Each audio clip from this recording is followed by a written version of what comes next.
setiap sekolah pasti ada masalah atau ada kasus yang itu selalu ibu tangani dengan keputusan ibu yang bijak. Di sekolah SD 204 gimana Bu? Apakah ada kasus yang bisa ibu ceritakan kepada saya? Oke, baik, Pak Anang, seperti yang sudah Pak Anang sampaikan bahwa pada hakikatnya setiap institusi pasti punya masalah dan problem sendiri. Dan kebetulan ini kasus yang terjadi di sekolah kami adalah kasus anak yang memang tidak pernah hadir sama sekali dan juga tidak pernah merespon, padahal guru kelasnya itu juga sudah visit ya, sudah mencoba untuk mendatangi, berkomunikasi, tapi ternyata juga tetap tidak ada respon dari pihak yang bersangkutan maupun pihak orang tua. Akhirnya kami berdasarkan rapat pleno Dewan Guru, saya sebagai pengambil kebijakan berani langsung memutuskan bahwa anak ini tidak harus dinaikkan dengan segala pertimbangan apapun, karena dari pihak yang bersangkutan pun tidak ada itikat baik dan juga tidak ada komunikasi baik dengan sekolah. Karena pada hakikatnya meskipun dengan kondisi pandemi kemarin, karena kita sudah luring, artinya kriteria kenaikan kelas itu pun sudah berarti aturan yang ada. Di antaranya tatap muka diperhitungkan, tugas-tugas diperhitungkan, lalu nilai-nilai lain baik etika, sikap segala macam itu jadi bahan pertimbangan. Dan dari guru kelasnya sendiri pun menyampaikan bahwa sikapnya sendiri tidak mendukung, lalu tugas dan daftar hadirnya pun tidak ada. Akhirnya ya dengan banyak pertimbangan, saya juga konsultasi dengan atasan saya. Akhirnya saya mengambil kebijakan untuk tetap tidak menaikkan anak ini dengan kondisi apapun, meskipun dengan resiko bahwa kelas yang seharusnya dia tempatin ini batas maksimalnya melebihi, jadi overload. Tapi karena sudah ada rekomendasi dari Pak Kasatlan, Pak ML Tobing, itu dianggap tidak apa-apa, karena memang buat semacam shock terapi ataupun orang tua, jadi tidak menggampangkan bahwa sekolah dengan kondisi nanti pasti akan naik. Karena kita sudah mulai belajar luring dan alhamdulillah di Juli ini juga malah sudah 100%, artinya aturan tetap kita jalankan. Meskipun barangkali ada sedikit pertimbangan yang barangkali kita harus keluar dari rule yang ada. Mungkin itu Pak. Terima kasih. Lalu selanjutnya Bu, ketika ada dua kepentingan yang sama-sama benar Bu, dan itu sama-sama mengandung nilai kebajikan, apa langkah-langkah atau prosedur yang biasa ibu ambil untuk kepentingan atau mengandung nilai kebajikan di situ? Kalau kami dihadapkan dengan masalah seperti itu Pak Anang, biasanya memang kami harus benar-benar berpusat ya, dan arti jangan sampai dalam mengambil keputusan itu kami salah. Biasanya kita telusuri, kita telaah secara rinci dan detail, lalu tetap biar bagaimanapun yang namanya keputusan itu kan pasti ada yang harus dikorbankan. Meskipun semua sama-sama baik, pasti ada yang paling baik atau yang terbaik. Mungkin itu ya. Nah, selanjutnya Ibu, hal-hal apa sih yang selama ini Ibu anggap efektif dalam mengambil suatu keputusan terhadap dilema etika, misalnya suatu kasus yang sama-sama benar lah menurut Ibu?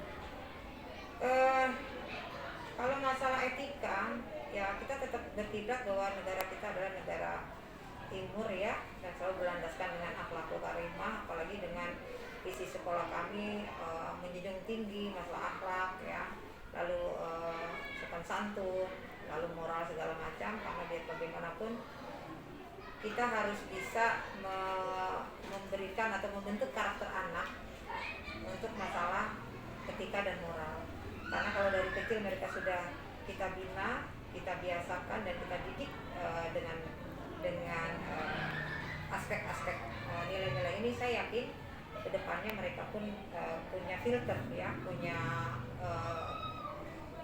istilahnya punya pelindung lah untuk tidak melakukan hal-hal yang tidak baik atau di luar koridor yang ada. Tetap kami memprioritaskan bahwa etika, moral itu adalah hal prioritas yang paling utama. Kebiasaan yang bagus. Selanjutnya Bu, saya yakin ya selama proses tersebut pasti ada tantangan Bu. Ya, tantangan Ibu dalam mengambil suatu keputusan. Kira-kira apa sih Bu tantangan yang Ibu hadapi selama ini? Tantangan itu hal yang biasa ya. Justru kalau kita bisa melewati tantangan berarti kita sudah bisa belajar.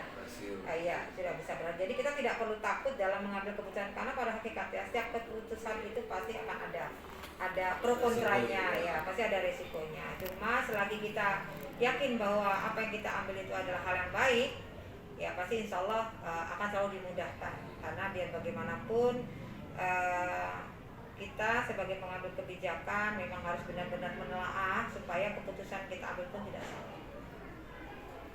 Selanjutnya Bu, di sekolah ini apakah ada jadwal tertentu, misalnya Ibu punya jadwal di hari-hari tertentu untuk menangani suatu kasus terhadap pengaduan dari guru atau dari murid, atau Ibu bisa langsung menyelesaikan pada saat kejadian tersebut? Kalau jadwal sifatnya insidentil ya Pak Anang, karena memang kita selalu menyempatkan ada komunikasi pada saat setiap briefing. Saya selalu tanya kepada teman-teman guru apakah pada saat proses pembelajaran atau pada saat pembinaan ada kendala terutama dengan orang tua, karena biar bagaimanapun kan masalah itu kunci utama dalam memecahkan masalah adalah komunikasi. Ada masalah sekecil apapun justru harus bisa diselesaikan, bukan didiamkan. Karena kalau istilahnya dari yang kecil didiamkan akan menjadi besar. Karena biar bagaimanapun kita ini kan istilahnya institusi pendidikan ya. Institusi pendidikan itu artinya bahwa kita harus bisa menjadi barometer, tolak ukur dari kitanya dulu nih. Kita bisa menjadi role model lah buat anak murid kita. Kalau kita misalkan contoh yang paling sederhana aja, kita menuntut murid kita disiplin, tapi kita sebagai pendidik tidak bisa mencontohkan itu akan istilahnya istilah mental lagi gitu kan. Tapi kalau kita sudah melaksanakan semua itu dan pada saat kita mungkin mengimbau, mengajak, itu sudah otomatis mereka akan sudah akan menyadari, oh ya guru saya ini sudah melakukan ini semua. Jadi sebenarnya dalam pendidikan itu tidak selalu yang namanya kita sebagai pendidik adalah selalu yang paling baik. Karena biar bagaimanapun kita menyadari sifatnya manusia itu kan tidak akan luput dari kesalahan. Tapi paling tidak kita meminimalis kesalahan dengan cara itu tadi bercermin, kita sering berkomunikasi, kita sering bertukar pikiran supaya kita menghindari masalah-masalah yang barangkali nanti akan berbalik lagi ke kita. Mungkin itu Pak. Ini berarti komunikasi Bu ya? Iya. Terus selanjutnya Bu, faktor-faktor apa saja sih yang selama ini bisa mempermudah atau membantu Ibu dalam mengambil suatu keputusan? Kembali komunikasi. Kami harus menjadi tim yang solid Pak Anang. Saya mengambil kebijakan tapi bukan berarti keputusan saya selalu benar. Dalam mengambil keputusan saya selalu berdiskusi dengan ada wakil, lalu ada tim kami, lalu Bapak Ibu guru yang mungkin saya lihat. Saya selalu menyertakan mereka untuk saya libatkan dalam hal pengambil keputusan. Karena kalau dihadapkan satu masalah, kita semua sudah berpikir dengan masalah itu. Artinya pada saat nanti ke depannya ada sesuatu, kita semua siap menanggung. Jadi bukan itu maunya kepala sekolah, itu kan kepala sekolah bicara, tidak seperti itu. Karena biar bagaimanapun ini satu manajemen.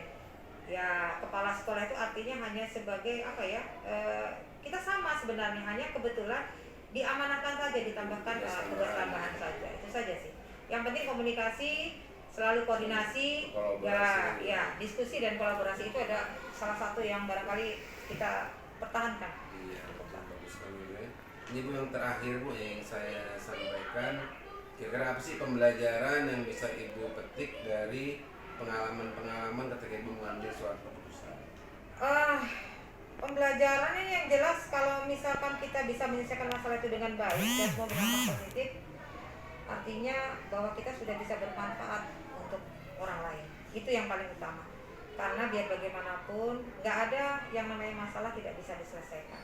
Selagi kita bisa menyelesaikan dan semuanya itu berakhir dengan baik dan istilahnya membuat orang menjadi selesai masalahnya, bagi saya ini adalah satu ilmu dan juga jariah kita. Mungkin itu sederhananya itu aja sih Pak Ana. Yang penting kita harus yakin bahwa dalam setiap keputusan apapun pasti ada ya senang tidak senang, suka tidak suka itu hal yang biasa. Tapi kalau kita yakin bahwa yang kita putuskan itu adalah sesuatu yang berguna dan bermanfaat, anggap saja kita sudah sedikit menabung lah, ya menabung untuk amal kebaikan kita. Karena yang namanya kebaikan itu kan tidak harus selalu relevan dengan dalam bentuk wujud nyata ya, materi ya. Sikap sosial, mungkin kita memberikan sedikit saran, komunikasi itu adalah bagian juga dari jalan. Bagi saya itu saja sih Pak. Oke Ibu, terima kasih atas waktunya Bu Endaya. Mudah-mudahan tadi apa yang Ibu telah sampaikan menjadi pembelajaran juga bagi saya sebagai calon guru penggerak. Kedepannya mungkin ya sebagai seorang pemimpin yang harus bijaksana mengambil suatu keputusan. Bijaksana bijak sini ya. Iya. Jangan hanya kesana aja tapi juga harus kesini, itu harus deal ya. Karena biar bagaimanapun itu tadi seorang leadership bukan saja hanya sekedar dia pasang taring dengan kegaramannya, tapi itu tadi dia juga harus punya hati. Karena kalau zaman sekarang itu tidak lagi dan mungkin tidak bisa kita hanya dengan tongkat estafet perintah lalu harus dijalankan, lalu keputusan adalah keputusan kita paling benar, itu sudah tidak ada. Yang baik adalah selalu dalam kondisi apapun selalu bermusyawarah, sharing, berdiskusi. Jadi semuanya belajar jadinya ya. Semuanya belajar, semuanya jadi pintar. Artinya kan memberikan peluang, karena yang namanya kesempatan menjadi seorang pimpinan semua orang berhak. Karena itu namanya hijrah. Karena ya biar bagaimanapun kan menjadi pimpinan itu mungkin bayangannya udah enak segala macam, tapi sebenarnya luar biasa. Luar biasa sekali. Pokoknya yang penting CGP ini kan istilahnya sebagai landasan ya. Semalam kami juga baru Zoom dengan pimpinan kami dari pihak Sudin. Yang jelas syarat untuk menjadi seorang kepala sekolah di era sekarang dengan Mas Menteri kita, yaitu tadi harus dari guru penggerak. Karena saya yakin calon guru penggerak ini sudah mengikuti istilahnya proses-proses yang tempaannya luar biasa. Bukan saja dituntut secara dia memiliki potensi dan kompetensi, tapi juga paling tidak juga ada hati ya. Karena itu semua proses berjalan Pak Anak. Justru semakin banyak kita ditempa masalah, kita bisa menyelesaikan, justru kita bisa menjadi lebih pandai, lebih pintar dalam mengambil keputusan. Ya mudah-mudahan lancar CGP-nya. Ya paling tidak nanti setelah CGP mungkin nanti bisa juga ikut jadi PSP, karena biar bagaimanapun proses ya. Kita nggak hanya buat jadi guru saja, harus lompat satu step lagi di atasnya guru. Nanti setelah jadi kepala sekolah pun inginnya lompat lagi satu step lagi, harus jadi apa? Karena biar bagaimanapun ya itu tadi, bagi saya itu pengalaman itu seperti main roller coaster ya. Istilahnya harus kita lewati, harus ya pokoknya kita hanya berkompetisi aja deh. Bismillah, yang lainnya mah Allah. Allah. Selamat kesempatan menuju kesehatan. Amin. Ya, terima kasih waktunya Bu Enda ya. Ya, sama-sama. Assalamualaikum warahmatullahi wabarakatuh. Waalaikumsalam. Sukses selalu. Mudah-mudahan pertemuan hari ini bisa membawa manfaat buat semuanya. Apa yang mungkin saya sampaikan bisa menjadi bahan pertimbangan untuk materi yang sekarang sedang Bapak pelajari, bisa menjadi bisa menjadi pembanding saja lah, karena saya yakin setiap sekolah kan untuk masalah beda-beda, dan juga setiap dalam mengambil keputusan pun pimpinannya juga beda.